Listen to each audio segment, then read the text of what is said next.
ይህ ቪዲዮ እናንተ ጋር ከደረሰ እግዚአብሔር እናንተን ለማስተማር ያሰበው ነገር አለና በትዕግስት ቆዩ። በአንድ የገጠር መንደር ይኖሩ የነበሩ አንድ ቄስ ነበሩ። እኚህ ቄስ ዘወትር ትምህርት ሲያስተምሩ ብዙውን ጊዜ ደጋግሞ የሚናገሩት ጥቅስ ነበራቸው። ይህም ክፉ ለራሱ ደግ ለራሱ የሚል ነበር። ይህንንም ጥቅስ አዘውትሮ ከመናገራቸው የተነሳ የመንደሩ ሰው አባ ክፉ ለራሱ በማለት ይጠሯቸው ነበር።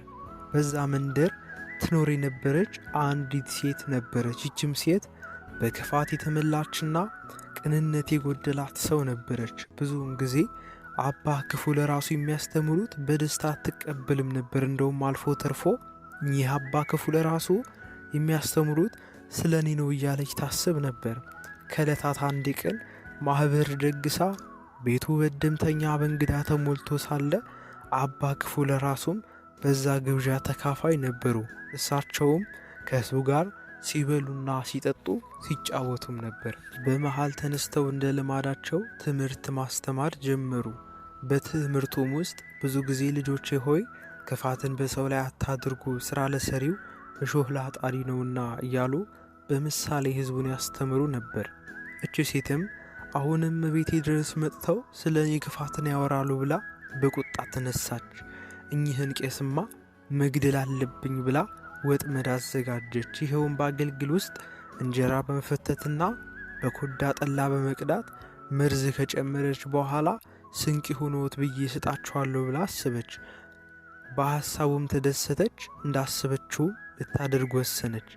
አባም ሁሉን ካደረጉ በኋላ በሉ ልጆቼ መንገዴ ሩቅ ነውና ሳይመሽብኝ ልሂድ ብለው ተነሱ። በዚህን ጊዜ ያቺ ክፉ ሴት ተነስታ ያዘጋጀችውን ስንቅ ይሁኖት ብላ ልትሰጣቸው ስትዘጋጅ እሳቸው ግን አሁን በላው ጠግብ ከዚህ በላይ አስፈልገኝም ቢሏትም እሷ ግን በግድ አይሆንም ብላ ሰጠቻቸው። እሳቸውም እግዚአብሔር ይባርክሽ ለኔ ደግ እንዳሰብሽ ብለው አመስግነው ጉዟቸውን ወደ መንደራቸው ቀጠሉ። ብዙ እንደተጓዙ ከወደ ማዶ በርቀት ሁለት ሰዎች ወደ እሳቸው አቅጣጫ ሲመጡ ተመለከቱ። ሲቀርቡም ሰዎቹን የሚያውቋቸው ሆኖ አገኟቸው። እነዚያ ሰዎች ከብዙ ዓመታት በፊት ዘምተው የነበሩ የዚያች የክፉዋ ሴት ልጆች ነበሩ።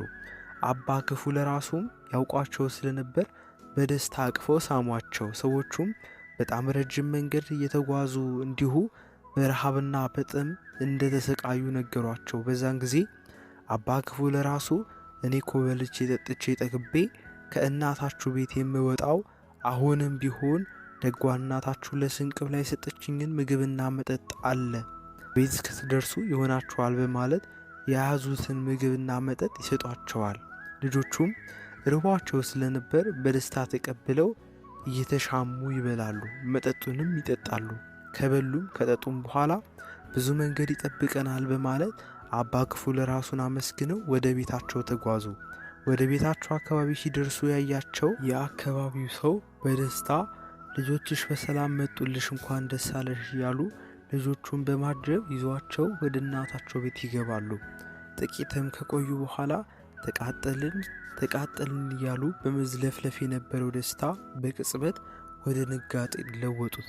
በዚያን ጊዜ ልጆች የምነካችሁ በማለት ብትጠይቃቸው እነሱም በመንገድ በጣም ርቦን ነበርና አባ ክፉ ለራሱን አግኝተን አንቺ የሰጠሻቸውን ምግብ ሰጡንና በላን፣ እንዲሁም መጠጡንም ጠጣን በማለት የገጠማቸውን ይነግሯታል። በዚያን ጊዜ በጣም በመደንገጥ እሷም እውነት ክፉ ለራሱ በማለት ልጆቿ እንደማይተርፉ አውቃ በሉ የሬሳ ሳጥን ግዙልኝ ብላ ለጎረቤቶቿ ነገረቻቸው። አያችሁ፣ ለሰዎች ክፉ ማድረጋችን ዛሬም ሆነ ነገ መክፈሉ አይቀርምና በቻላችሁት አቅም ለሰዎች ክፉ ነገርን አታድርጉ ብዬ እመክራለሁ። ኮፒ ሊንክና ፎሎ እያደረጋችሁ አበረታቱኝ።